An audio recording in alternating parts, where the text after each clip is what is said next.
What's going on, everybody? It's your boy Sal in the building right now. I want to talk about where the market is going, and I want to talk about a person who, for a while, I actually did kind of like. I always suspected him of being a very wicked person, a very heartless person, but I'll get into that in just a bit. There's not much to say on the market. Again, the dominant society is getting reparations for COVID-19 through the market. Everybody else gets $1,200 checks, but the dominant society is recovering that wealth that they lost by the shutdowns. Remember, the shutdowns were all about,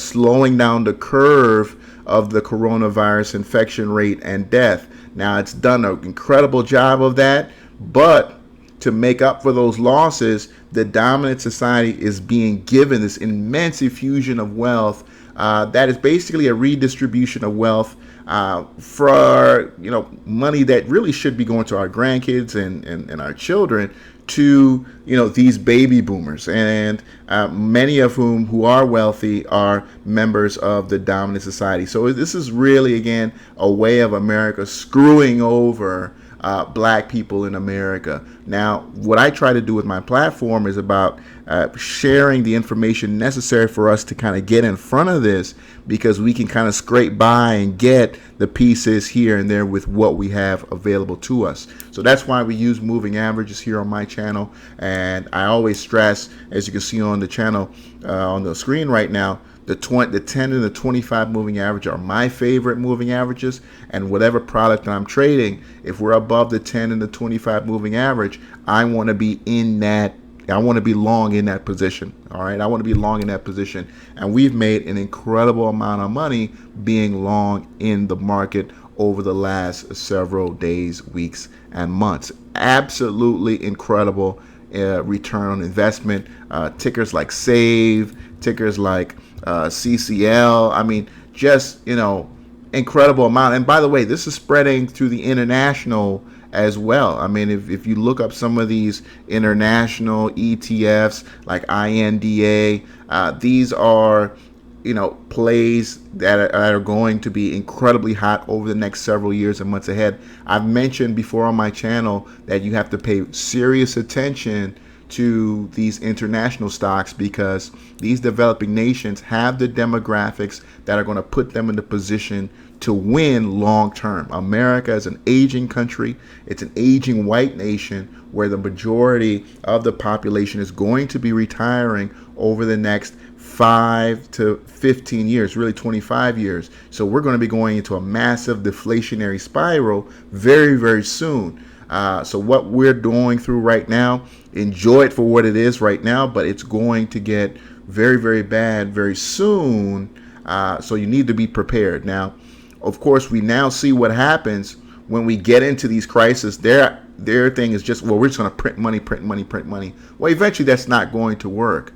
That's not going to work eventually. So we've got to prepare ourselves. That's why we've got to invest in things like precious metals and other products that, real estate, other things like that, that could get us in a position to be able to weather the future storms as black people in the United States of America. And speaking of precious metals, when doing research about that topic several years ago, I came into learning about a gentleman who was called Peter Schiff. Peter Schiff is a man who owns a gold brokerage and a gold fund, I believe, as well, called SchiffGold. And he has for years talked about how the Federal Reserve is devaluing the currency of the United States and how that would eventually cause a massive increase on the price of gold. I really have enjoyed what he's spoken about in regards to how the Federal Reserve devalues the currency of this country, and how positioning myself in precious metals could lead to massive amount of wealth for me and my family, and for the people I share that information to and who use that information.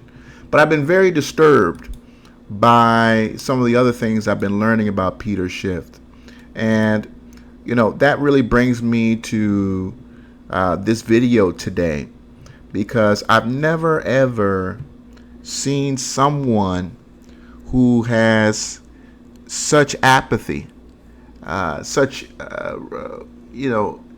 what I would almost call hatred for black society in America. Someone who is in a line of business that really black people have no involvement with for the most part, because they, for the most part, can't afford to be involved with. When you look at SchiffGold, his organization, the company he runs, there are no black people there in management. I tried to find any black employees at all. I don't think he's even ever had a black employee of any kind of managerial power, with any managerial power anyway. So I just can't find it. If there is, please let me know. I'd love to interview you and get your experience of working for Peter Schiff. But he just seems to have such a hatred, such a hatred for black society, because when you look through his videos, I've never seen such, really lack of understanding for the black condition in America. And I don't want to talk like I know everything about what's going on with the community, but I've learned more than definitely what he's learned. And what he continues to do is put out a false narrative about what being black in America is, and what white privilege is, and what black society has to do to push through such devastating systematic oppression by the United States government, by individual white citizens, in business, and in society in general.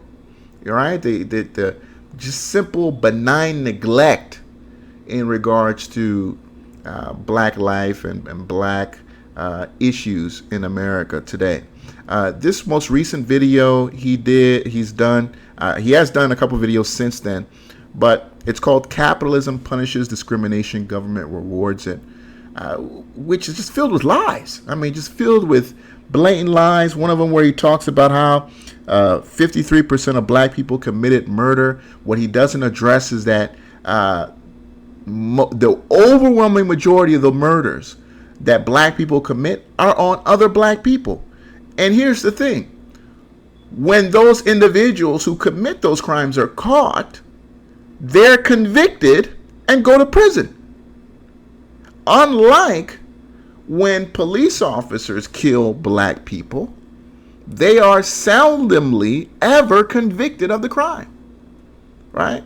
And he has spent many videos, and he's going to now do it because we're walking into the trial now of Mr. George Floyd. And I want you to look at his history. If you go to his page and you look up his history and you type in racism, I mean, this guy has video over video over video. Here he is 5 years ago talking about Michael Brown. Here he's talking about defending Mr. Silver, the former owner of the Clippers, where he's using the N-word this, here, and there, where he was exposed by his girlfriend, I believe. And, he jumps on the NBA. I mean, this is a guy who doesn't even watch basketball. And he's protecting the NBA in that video, calling the NBA not racist. And I mean, Peter Schiff goes out of his way to promote white supremacy. He goes out of his way to promote the idea that racism in America today doesn't exist. I mean, for the most part, doesn't exist. That maybe this, so-called oppression, that's what he says, isn't real, and that, the justice warriors are basically confused about what they're pursuing and their goals, and that they should in fact be pursuing a free market economy, which doesn't exist. I mean, it doesn't exist in the known world from what I know. I mean, there's no more free market in the world than in many African countries. As much as this suspected white supremacist Peter Schiff talks about black people in America, if you go to some of these African countries, they have a truly free market economy. I mean, when you go on the ground there where people are basically for themselves, there's no welfare, there's really no tax for the most part that these people pay. They wake up and go out and get it any way they can, right? And when you look at most African countries, they're in absolute despair, right? Because other nations have came to the conclusion that you need government, right? You need government to create policy that invest in agriculture, that invest in businesses. So government creates winners and losers, right? Government creates winners and losers. So when we look at America, when you say that capitalism punishes discrimination, government rewards it, that in itself is a bit true in that statement, but you've got to admit that we're never ever going to get to a truly free market economy because it doesn't work. There are living examples of it in this world today that prove it doesn't work. So he's really been running a game on us for years.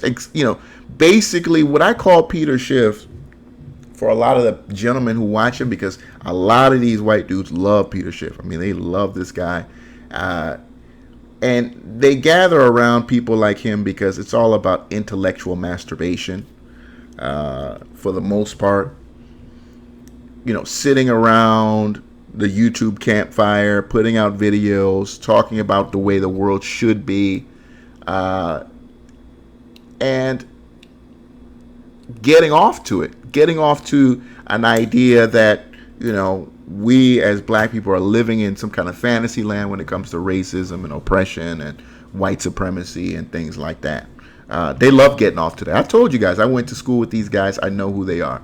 I had my last video where I talked about these massive intergenerational wealth transfers these gentlemen get when their mom and dad die, how they're losers for the most part, for many years of their life, right? And then grandma dies or dad dies and they get a huge check, and now there's somebody important, right? They go out and they buy the house, they get the woman, they have a couple kids, and then they'll look at you and say, well, you need to pull yourself up by your bootstrap, when their house that they're living in was bought off grandfather's wealth or mom and dad's wealth, or you know what I'm saying? So it's really, really interesting to see how things turn around.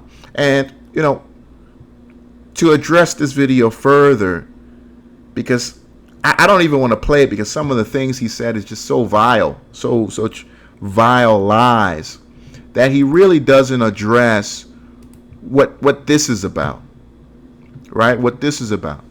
When we look at what the Institute for Policy Studies addresses here, where we see the average white family, this is 2019 in their Dreams Deferred report, showing the white family in America with $147,000. I hope you can see this clearly.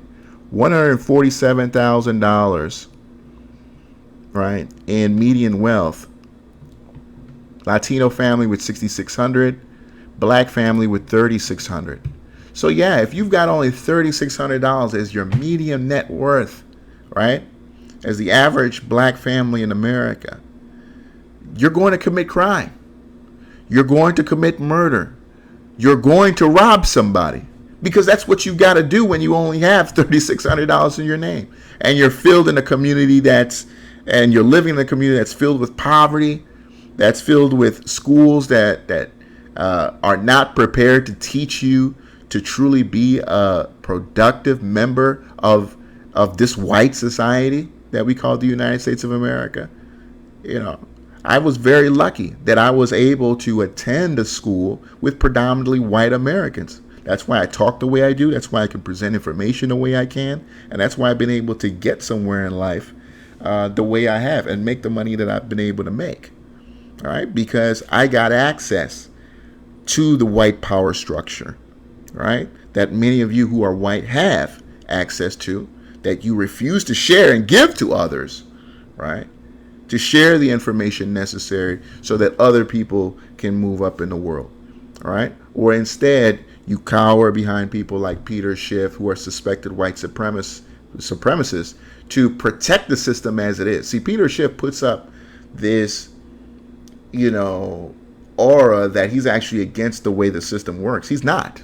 He's not at all. Peter Schiff is not against the way the system is working as it is. He's making a lot of money, right? He's increased his wealth, manyfold, over the last 10, 20 years. I look at the price of gold here. His wealth is expanding now more than ever, right? So he's not against the way the system is going now. He loves it, right? He absolutely loves it.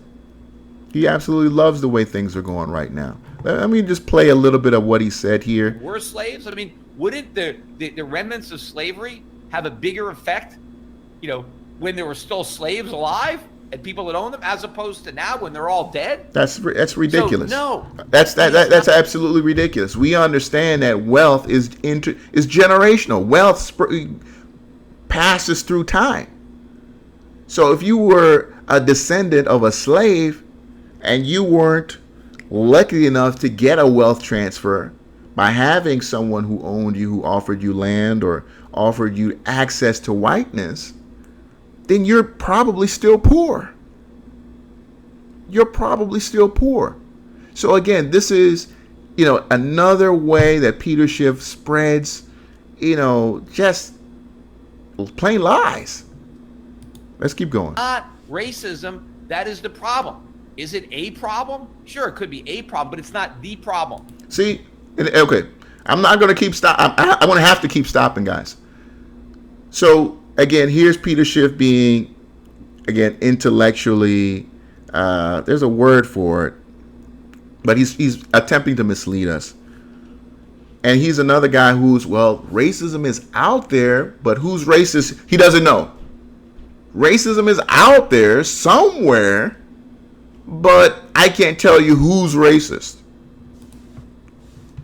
It is not the cause of all these economic problems. And if we're just going to assume that it's racism, right? If we're going to say, racism is why we have all these problems, then the problems are never going to get solved, right? If we keep trying to eradicate racism, which, by the way, has, most people aren't racist. We have made tremendous progress in the last 100 years. There is a lot less racism today than there was 100 years ago, and that's a good thing. Could there be? He says there's much more racism, much less racism than there was back then.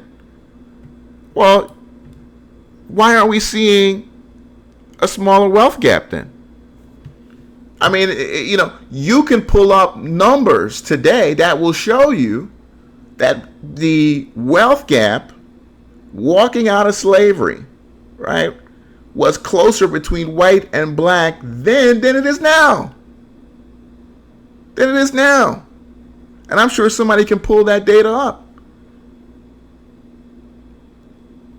It's far been detached from when, again, black people walked off the plantations with skills, built entire communities. And I've talked about built entire communities, self-sustaining communities. And what happened? White society ran in there and destroyed them.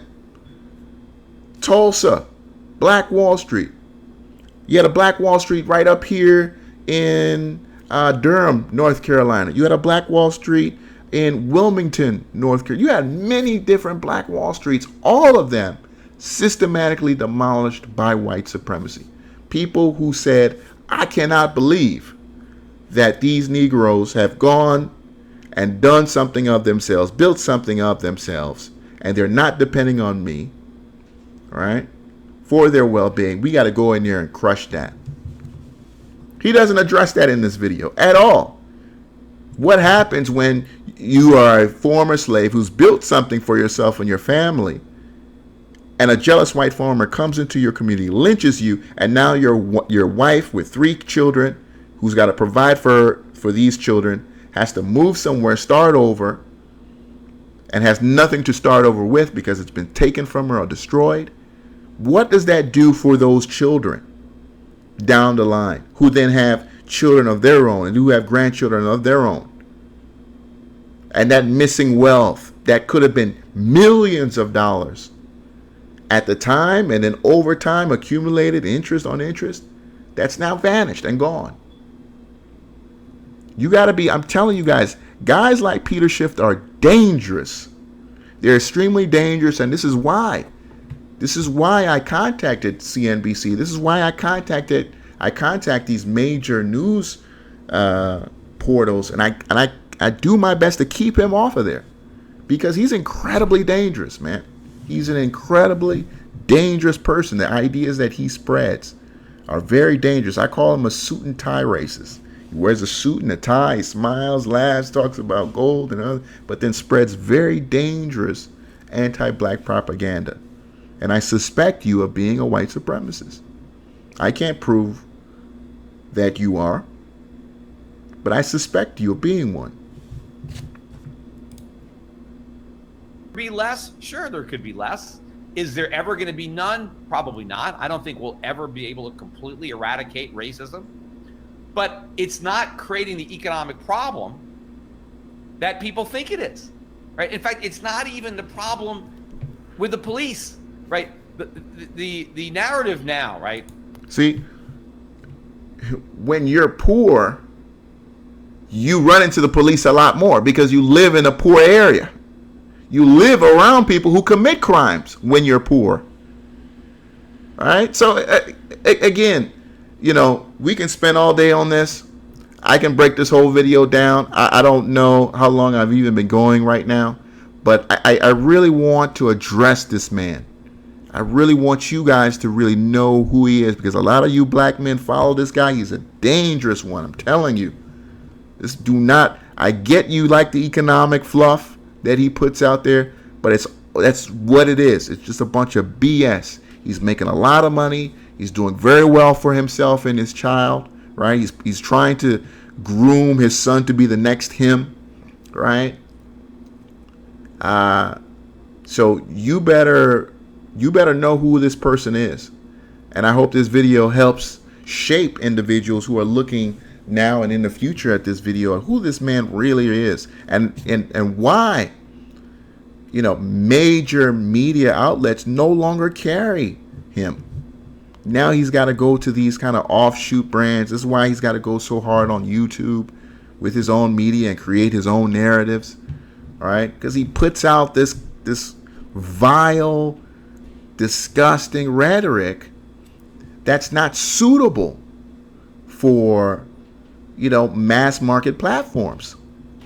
That's not suitable for CNBC. That's not suitable to be on those platforms that you know, companies like Pfizer and Goldman Sachs and Chase, they advertise on. They don't want to be associated with this filth because they know it's not true. They know the stuff he puts out isn't true and it's not right. Let's go on. Look at this. Some of this filthy stuff. I mean, he's been making this for years. This goes back to 2013. Trayvon Martin was a wannabe gangster. You know, he's been putting out this filth for years. This was 7 years ago.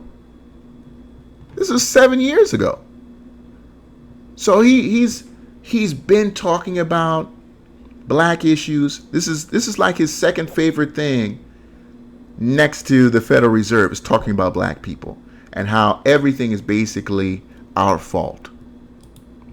There's another video where he talks about, I think it's this one right here, The Idiot's Guide to Not Getting Shot by the Police. This is in 2014. Let's see if we can... It's not safe to walk on the streets because this incident, the shooting of Michael Brown, proves that no black child is safe because they could be gunned down at any moment. I want you to hear a little bit of this. White racist cop or wannabe cop.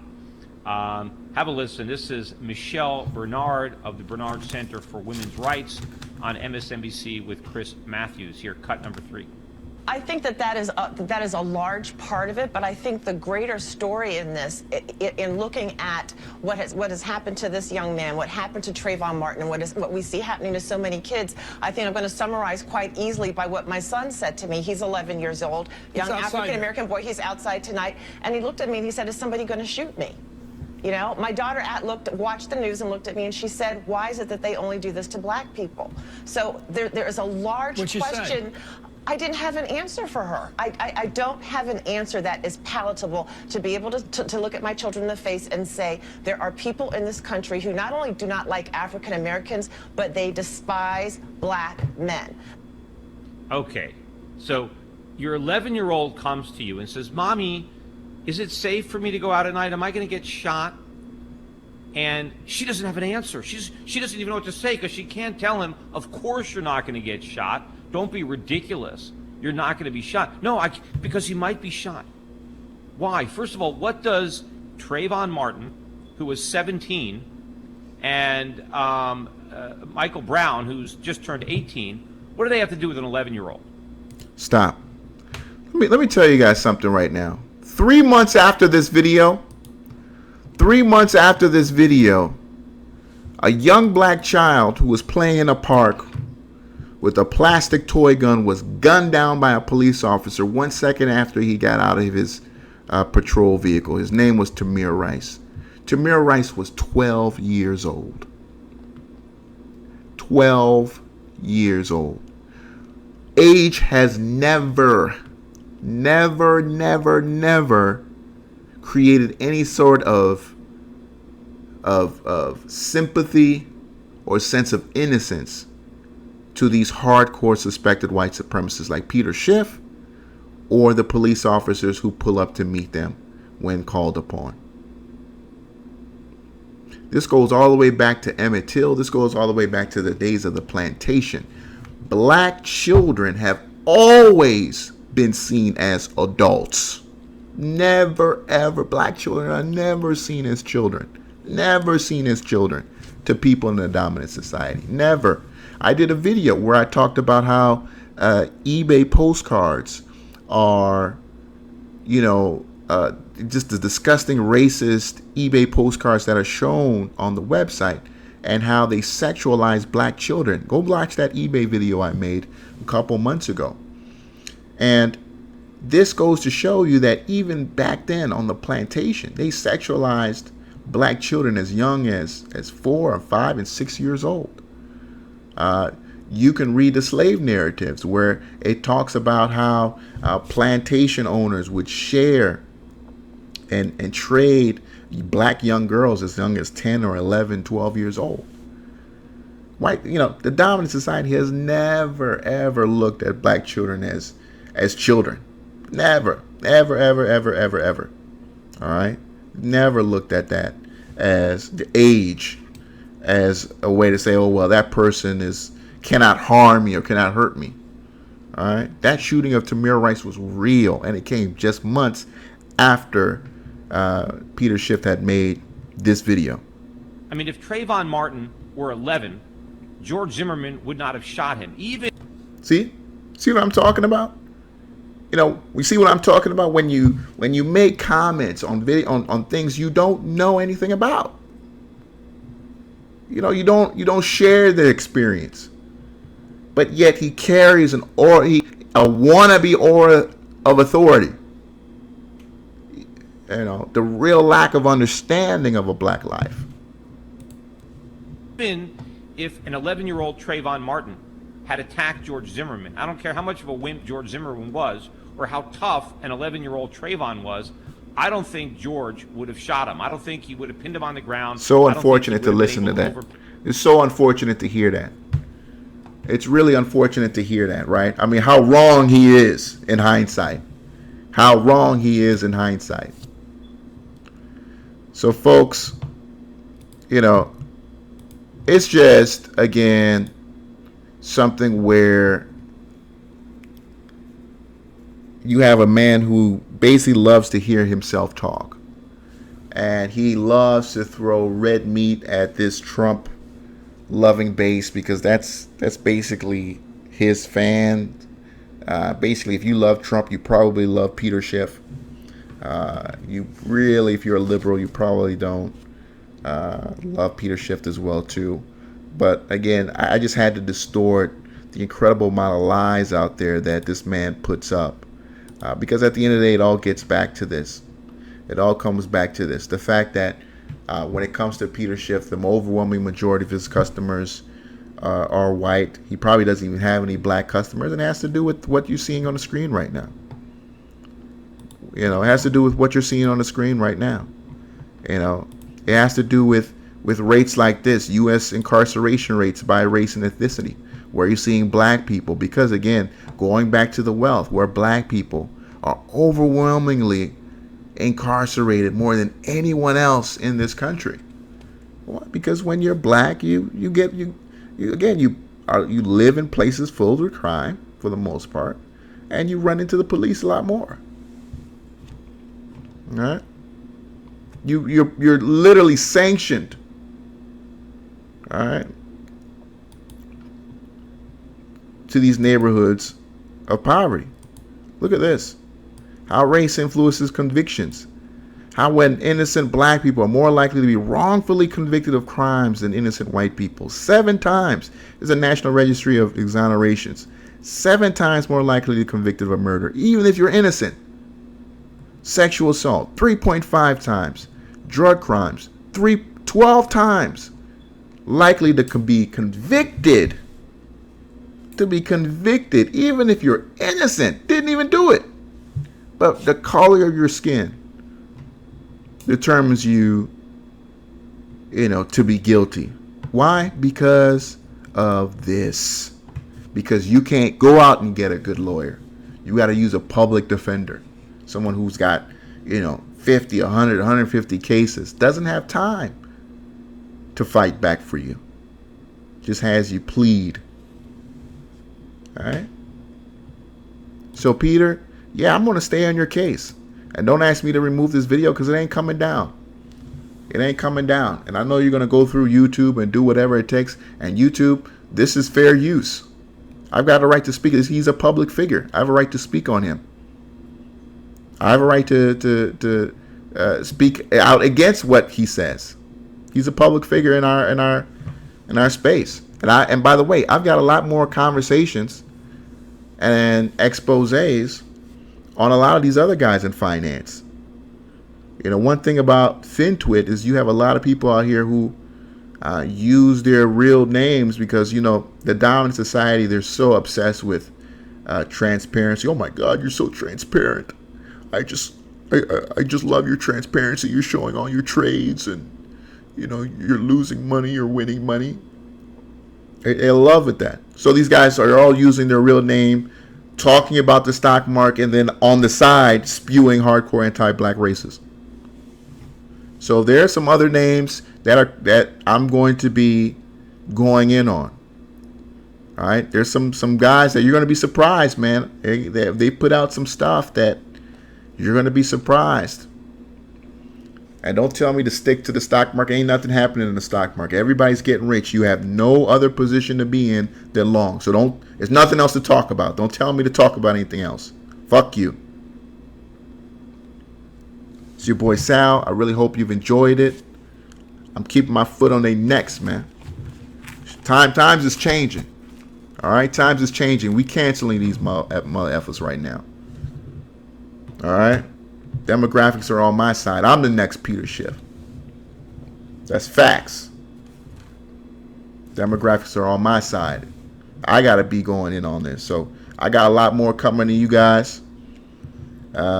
Stay tuned for that. If you're new, subscribe right now. It's your boy keeping it 100 always. Until next time, trade well.